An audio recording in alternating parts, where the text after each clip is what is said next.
امی آمینہ فرماتی جمعہ کا دن تھا، میں اسے ریورس کرتا ہوں شاید کوئی سمجھنا چاہے تو، جمعہ کا دن تھا جب حضور صلی اللہ علیہ وسلم کا نور میرے شکم میں تشریف لایا، جیسے حضور کا نور میرے شکم میں آیا آواز آئی آمینہ مبارک ہو تیرے شکم میں اللہ کا رسول تشریف لا چکا ہے۔ سبحان اللہ۔ امی آمینہ کہتی ہیں کہ رجب کا مہینہ نکلا، شعبان کا مہینہ نکلا، رمضان کا مہینہ آیا تو میرے شوہر نے مجھ سے کہا اے میری بیوی میں بزنس کرنے کے لیے ملک شام جانا چاہتا ہوں۔ ملک شام کے دو نام ہیں، شام اور سیریا، انڈیا، بھارت، ہندوستان، تین نام ہو، ایسے ہی شام اور سیریا دو نام ہیں۔ اس کی راجدھانی کو دمشق بولتے ہیں، آپ اردو میں دمشق بولتے ہیں۔ اسی دمشق راجدھانی میں وہ بزرگ بادشاہ لیٹے ہوئے ہیں جن کے دور میں شیر اور بکری ایک گھاٹ پر پانی پیتے تھے، جن کو عمر بن عبدالعزیز کہا جاتا ہے۔ انہی کے شہر میں وہ عظیم فاتح بیت المقدس لیٹے ہوئے ہیں جن کا انتظار فلسطین کے بچے کر رہے ہیں، جسے دنیا سلطان صلاح الدین ایوبی کے نام سے۔ سبحان اللہ۔ اسی شہر میں حضور کے وہ صحابی جنہوں نے سیف اللہ کا ٹائٹل پایا تھا جناب خالد ابن ولید لیتے ہوئے ہیں۔ حضور غوث پاک کے روحانی و جسمانی بیٹے شیخ ابن عربی جن کو ارطغرل غازی میں آپ نے سنا ہوگا، وہ اسی شہر میں ان کی مزار شریفہ ہے۔ اسی شہر کے قریب میں ایک بڑی عظیم قبرستان ہے جس کو بابو صغیر قبرستان کہتے ہیں۔ اسی قبرستان میں مخدومہ فاطمہ کی نوکرانی مخدومہ فضہ کی مزار شریف ہے۔ اسی بابو صغیر قبرستان میں امام حسین کی بیٹی مخدومہ سکینہ کی مزار شریف ہے۔ اب دیکھنا کون سبحان اللہ کہتا ہے۔ اسی قبرستان میں امام حسین کی سگی بہن مخدومہ زینب بھی آرام کر رہی ہے۔ سبحان اللہ۔ عقائد صحیحہ سبحان کے اللہ۔ مطابق سبحان اسی اللہ۔ قبرستان میں حضرت امیر معاویہ بھی آرام کر رہے ہیں۔ اب دیکھنا کون کہتا ہے سبحان اللہ۔ اسی قبرستان میں حضور کے مؤذن بلال حبشی بھی آرام کر رہے ہیں۔ سبحان اللہ۔ سبحان اللہ۔ بڑی مبارک زمین ہے یہ بابو صغیر قبرستان کی، اور یہ دمشق کی زمین ہے۔ حضور کے ابو نے اپنی بیوی امی آمنہ سے کیا فرمایا، اے میری بیوی آمنہ میں بزنس کے لیے جاؤں، کہاں؟ ملک شام۔ یہ ملک شام کہاں ہے؟ وہ مکے سے مدینہ آنا ہے 450 کلومیٹر، اور پھر مدینے سے آپ کو بصرہ جانا ہے۔ یہ کتنی لمبی گیٹنگ ہے مدینے سے بصرہ کی۔ یہ کویت کے بارڈر پر ہے، بغداد شریف سے 600 کلومیٹر ہے، اور پھر بصرہ سے آپ اوپر جائیں گے تو بائیں طرف ارار ہے، دائیں طرف سے ہوتے ہوئے آگے جائیں گے کرکوک، سلیمانیہ، کردستان، موصل، نبی یونس کی مزار شریف ہے۔ اس کے آگے کراس کریں گے تب یہ ملک شام کا بارڈر ہے، پھر وہ بارڈر کراس کریں گے تو دمشق پہنچیں گے۔ ایسی لمبی مسافت تھی۔ حضور کی بھی ماں نے کہا اے میرے شوہر کب واپس آؤ گے؟ تو جناب عبداللہ نے کہا 1 مہینے کا وقت لگے گا۔ حضور کی امی نے کہا خیریت سے دعا کی اور آپ دروازے پر بھیجنے کے لیے آئی۔ حضور کی ماں دروازے پر اپنے شوہر کو بھیجنے کے لیے آئی۔ صاحبو آپ کے لیے ہنسی مذاق ہے، لیکن اب حضور کی امی کو کیا خبر تھی، یہ میری اور میرے شوہر کی آخری ملاقات ہے۔ ابھی شادی کو 2 ڈھائی 3 مہینے ہوئے ہیں، اس کے بعد میں اپنے شوہر کو نہیں دیکھ پاؤں گی۔ امی آمنہ فرماتی میرے شوہر چلے گئے، جب تک نظر آتے رہے میں ان کو دیکھتی رہی۔ جناب عبداللہ چلے گئے، مدینے آئے، مدینے سے بصرہ گئے، بصرہ سے کرکوک، سلیمانیہ، کردستان، موصل، ملک شام، اور پھر دمشق گئے۔ واپس اسی راستے سے مدینے ہو کے 30 سے 40 لوگ تھے پورے قافلے میں۔ جب واپس مدینے ہو کے مکہ آنے والے تھے تو حضور کے ابو کی طبیعت علیل ہو گئی۔ حضور صلی اللہ علیہ وسلم کے ابو کی طبیعت بگڑ گئی۔ کہاں پر؟ مدینہ شریف میں۔ اب کہاں جاتے تو اسی شہر میں حضور کی پردادی کا میکہ تھا جن کو حضرت سلمہ کہا جاتا ہے، انہی کے گھر میں آپ نے قیام کیا۔ ان لوگوں نے بڑا علاج کروایا لیکن حضور کے ابو کی طبیعت نہیں سنبھل پائی۔ معلوم ہے ابھی شادی کو 2.5 یا 3 مہینے ہی ہوئے تھے کہ مدینہ شریف میں حضور کے ابو کا انتقال ہو گیا۔ حضور کی ماں بیوہ ہو گئی۔ میرے آقا زمین پر آئے نہیں، یتیم بن گئے۔ در یتیم اپنی ماں کی شکم میں۔ ابھی حضور اپنی ماں کے پیٹ میں ہے 2.5 مہینے کے، اپنی ماں کی پیٹ میں ہے، گود میں نہیں ہے، پیٹ میں ہے، اور حضور کے باپ کا سر سے سایہ اٹھ گیا۔ نہ کوئی خبر دینے والا، نہ کوئی انسٹاگرام، نہ کوئی واٹس ایپ، نہ کوئی فیس بک، نہ کوئی نیوز چینل کہ مکے والوں کو خبر دے دی جائے۔ اب انتقال ہو گیا تو سارے قافلے والے ان کے جنازے میں شریک ہو گئے، جو طریقہ تھا۔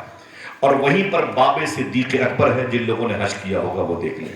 خوخہ صدیق اکبر کے قریب میں ایک محلہ ہے جس کو دار نابغہ کہتے ہیں، دار نابغہ کہتے ہیں۔ اسی محلے میں حضور صلی اللہ علیہ وسلم کے ابو کی قبر شریف بنی تھی۔ میں یہ باتیں اکثر بتاتا ہوں. کتاب کا نام ہے نشانات عرض نبوی. کتاب کا رائٹر ہے مصباح الدین شکیل. اس پر مقدمہ لکھا ہے پروفیسر ڈاکٹر ریاض مجید نے. یہ کتاب میں نے 14 سال پہلے 80 منزلے کی عمارت زمزم ٹاور میں خریدی تھی 950 روپے کے آس پاس. ابھی 1700-1800 روپے میں. اس کتاب میں دنیا کی یہ واحد کتاب ہے جس کتاب میں حضور کے ابو کی قبر شریف کی تصویر موجود ہے. میرے گھر پہ کتاب رکھی اتنی موٹی، چل کے دیکھ لیں، PDF نکال کے آپ سلام بات دیکھ لیں. یہ حضور کے ابو کی قبر شریف کی تصویر موجود ہے. 1978 میں حضور کے ابو کی قبر شریف کھل گئی. دیکھنا آپ کتنے لوگ سبحان اللہ کہتے ہیں. حضور کے ابو کی قبر شریف کھل گئی. جب قبر شریف کھل گئی تو دیکھنے والوں نے کیا دیکھا؟ جسم تو جسم ہے، حضور کے ابو کے کفن کے دھاگے بھی چمک رہے تھے. سبحان اللہ. اور یہی نہیں، آپ کی آنکھیں اتنی چمکدار تھیں کہ اتنی چمکدار آنکھیں تو زندوں کے بھی نہیں رہا کرتی ہیں. سبحان اس اللہ. وقت اعلیٰ حضرت کے خلیفہ قطب مدینہ ضیاء الدین مہاجر مدنی مدینہ شریف میں تھے. آپ فرماتے ہیں اور ٹھیکیدار عبداللطیف کی بھی زبان سے یہ واقعہ آیا. میں دوڑا ہوا گیا، مجھے پتا چلا کہ میرے آقا کریم کے ابو کی قبر کھل گئی ہے. میں دیکھوں تو صحیح، کیونکہ ان کا انتقال حضور سے پہلے ہوا ہے. جب میں ٹاپ کلاس کے لوگوں میں سے تھا تو مجھے انٹری کرنے کا موقع ملا. جب میں قریب گیا تو جنازہ سامنے رکھا تھا اور حضور کے ابو کی پیشانی اور چہرہ کھلا ہوا تھا. آپ فرماتے مجھ سے برداشت نہ ہو سکا، میں آگے بڑھا اور حضور کے ابو کی پیشانی میں نے چوم لی. سبحان اللہ. نامعلوم جگہ ان کی تدفین بقی شریف میں عمل میں آئی. حضور کے ابو کی ساتھ میں 6 اور صحابہ تھے. بات ختم نہیں ہوتی ہے. جب دفن کر کے لوگ اپنے اپنے گھروں میں واپس آئے، شیخ ضیاء الدین مہاجر مدنی واپس آئے. ان کے مرید نے کہا حضور ایک بات بتاؤں. کہا کیا؟ کہا جس وقت آپ حضور صلی اللہ علیہ وسلم کے ابو کی پیشانی کو چوم رہے تھے اس وقت آپ کی داڑھی کے نیچے کے کچھ بال حضور کے ابو کے رخسار کو چوم رہے تھے. سبحان اللہ. کہا ایسی بات ہے؟ کہا ہاں ایسی بات ہے.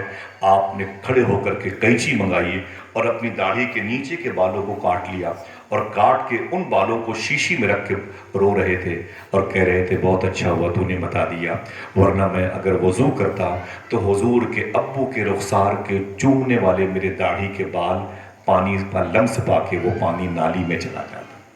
میں نے ان بالوں کو ہمیشہ کے لیے سنبھال کے رکھا ہے. عشق والوں کے ادب و آداب بڑے پیارے ہوتے ہیں. سمجھے آپ؟ میرے آقا صلی اللہ علیہ وسلم کے ابو کی جب قبر شریف بنی نا، اب تو بقی شریف میں آ گئی. میں نے ڈیٹیل آپ کو 2 منٹ میں بتا دیا. حضور کے ابو کی قبر شریف وہی بنی. اب وہ قافلہ جو حضور کے ابو کے ساتھ گیا تھا بصرہ اور قرطوس سلیمانیہ شام، اب واپس مکہ شریف آ رہا ہے. خبر پہنچا دیا گیا کہ وہ قافلہ آنے والا ہے تو سب نے انتظار کیا. بہنیں اپنے بھائی سے ملنا چاہتی تھیں، بھائی اپنے بھائی سے ملنا چاہتے تھے، باپ اپنے بیٹے سے ملنا چاہتا تھا. جیسے کوئی آدمی لکھنؤ ایئرپورٹ پہ آتا ہے تو گھر کے بچے بھی چلے جاتے ہیں. لال گنج اسٹیشن پہ کوئی آتا ہے تو 10-20 لوگ چلے جاتے ہیں. سمجھ رہے ہیں؟ ایسے ہی مکے والے قافلے والے آتے تھے تو پورے شہر کے شہر والے چلے جاتے تھے. اور بھائی اپنے بھائی سے، بہن اپنے بھائی سے، باپ اپنی بیٹی سے، بیٹا اپنے باپ سے، آقا اپنے غلام سے، غلام اپنے آقا سے خوب مل کے خوش ہوتے تھے. پیسہ کمایا، فائدہ کتنا ہوا، مال کیسے بکا، باتیں کرتے تھے، خوب ہنسی مذاق، خوش ہوتے تھے. حضور کے دادا عبد المطلب کہتے ہیں میں بھی انہی میں تھا. میں نے زور سے آواز بلند کی اے قافلے والوں، سب نے ایک دوسرے سے ملاقات کی ہے، میں بھی تو اپنے بیٹے عبداللہ سے ملنے کے لیے آیا ہوں. آخر میرا بیٹا عبداللہ کہاں ہے؟ بتاؤ تو صحیح. میری بوڑھی آنکھیں اس کو ڈھونڈ رہی ہیں. قافلے والوں نے گردن جھکائی. کہا اے عبد المطلب بھول جا عبداللہ کو. بولے کیوں؟ بولے عبداللہ واپس نہیں آئے گا. کہا کیا بات ہے؟ کہا کہ اس کا مدینہ شریف میں انتقال ہو گیا. ایک جوان بیٹے کی موت کی خبر باپ کو اور بڑھاپے کی طرف لے جاتی ہے. شاعر نے کہا تھا کوئی اس درد کو ایک باپ سے بہتر نہ سمجھے گا. جوان بیٹا گزر جائے تو کاندھا ٹوٹ جاتا ہے. حضور کے ابو زمین پہ گر پڑے اور رونے لگے. ہائے میرے بیٹے عبداللہ، ہائے میرے بیٹے عبداللہ، تجھے دیکھنے کے لیے میں نے یہ جوانی والی آنکھیں مانگی تھی، تو کہاں چلا گئے مجھے چھوڑ کر کے؟ جناب ابی طالب آ گئے، جناب امیر حمزہ آ گئے، اور بھی 11 بھائی تھے نا ان کے وہ آ گئے. بولے بابا آپ رو کیوں رہے ہیں؟ ایک ہی بیٹا تو آپ کا